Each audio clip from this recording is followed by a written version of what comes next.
time to go to school on passion, joy of World Baseball Classic.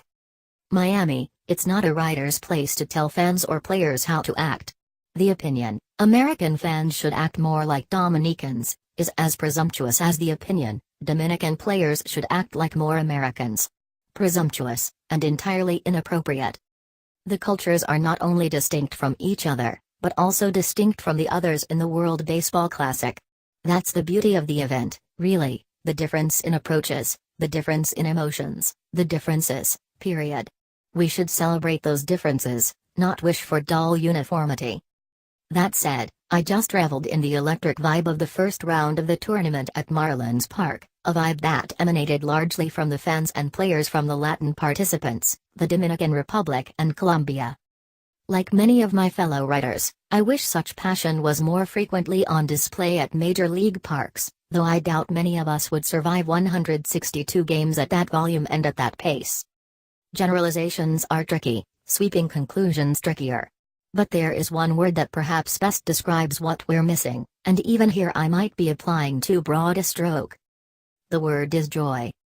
Too often we forget, as we crunch numbers, dwell upon every player's flaw and critique every manager's last move, that the game is supposed to be fun.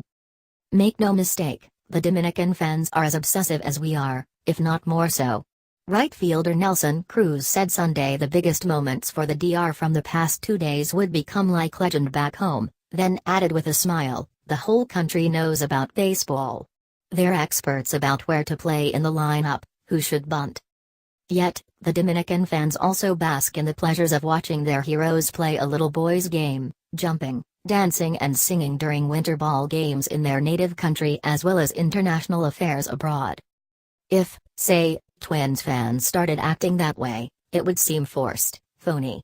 But perhaps more teams could adopt promotions similar to the King's Court for Felix Hernandez's starts in Seattle, when fans dress in yellow shirts and hold K signs for every strikeout. Many clubs are incapable of finding the sweet spot for such campaigns, stumbling into tackiness. But if spontaneous celebration is elusive, some teams, in this age of limited attention spans, actually feel the need to remind fans of when there are 2 strikes. A few clever ideas might inject more life into major league parks. For the players, too, it's a fine line.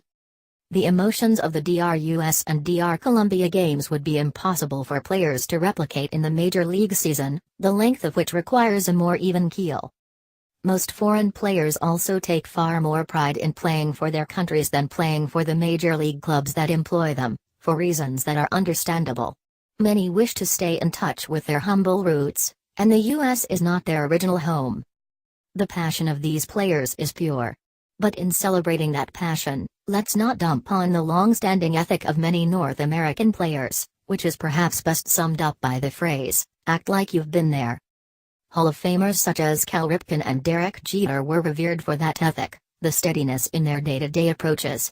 Most players, regardless of their race or nationality, adhere to the don't get too high or low doctrine. As such, stars such as Mike Trout often come off as too bland. But over 162 games, a consistency of demeanor generally serves players well. Which isn't to say players always should be stone-faced, as if programmed like robots. Passion is compelling. Passion is entertaining. And for all the criticism of the so-called unwritten rules about player behavior in recent years, we've seen increasingly more emotion on the field, and the game is better for it.